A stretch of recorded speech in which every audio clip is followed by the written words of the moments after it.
Hello, my dears. This is Annette of AnnetteLeonard.com back again with Chronic Wellness. Have you ever played the jump rope game Double Dutch? Me neither. No, but seriously, I haven't.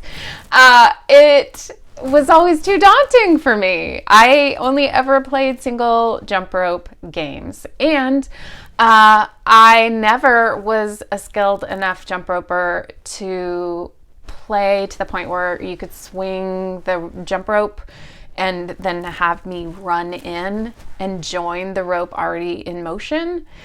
And you start swinging two ropes and, forget about that.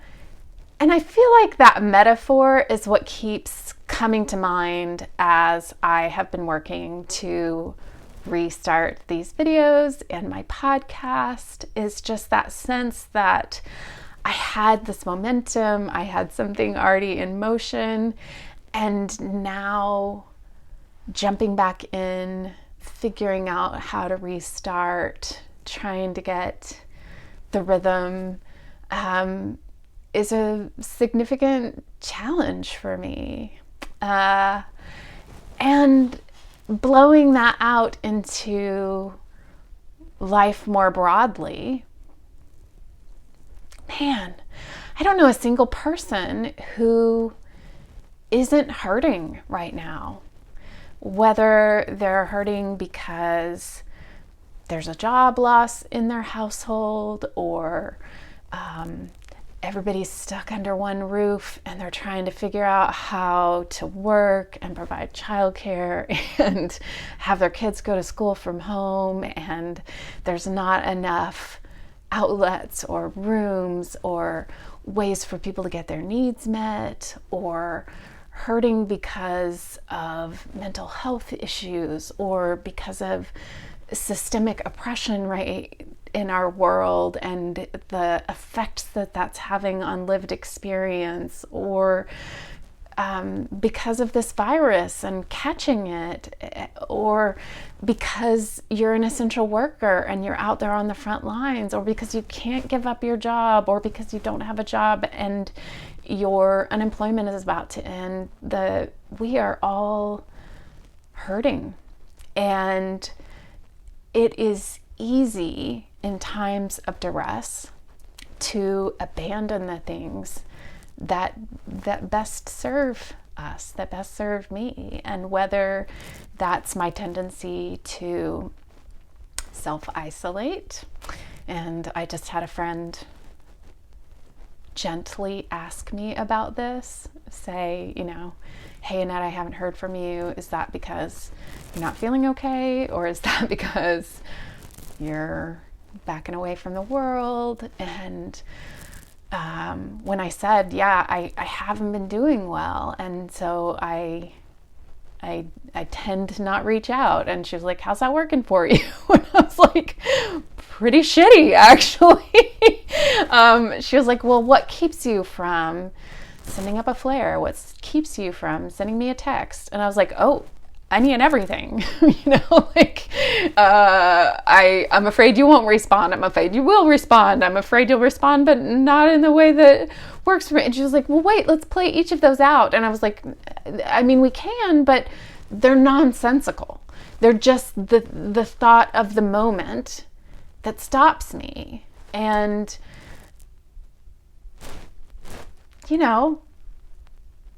it's like a jump rope.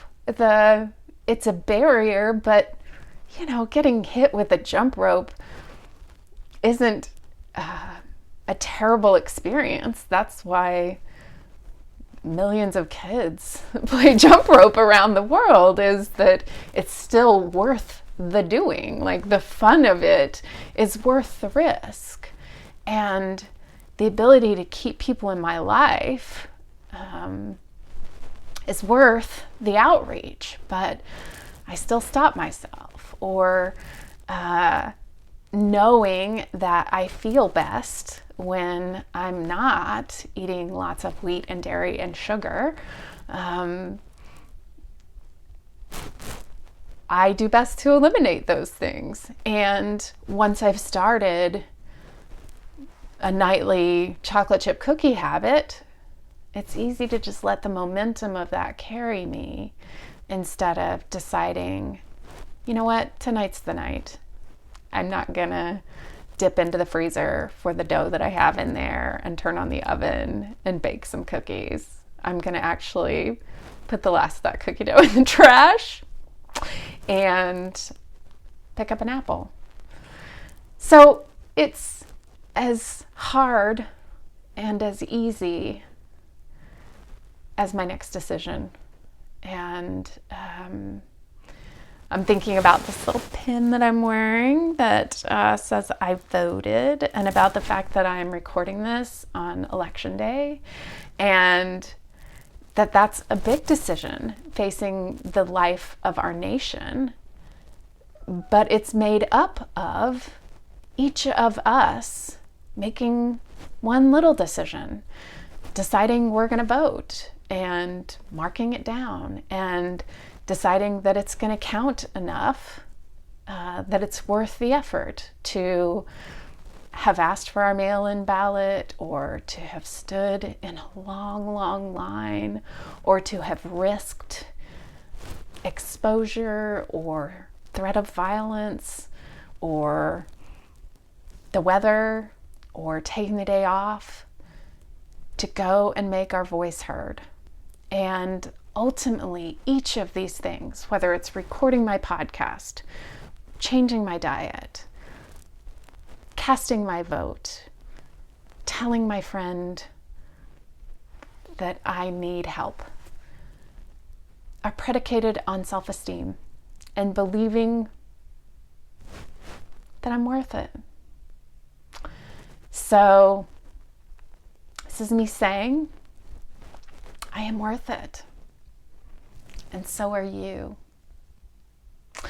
I'd love to hear from you. I'd love to know what brave acts you are taking in the world, what small steps or large steps you're taking to assert that you are worth it, and to jump in to that double dutch already in motion when you thought, ooh, not sure I can do that.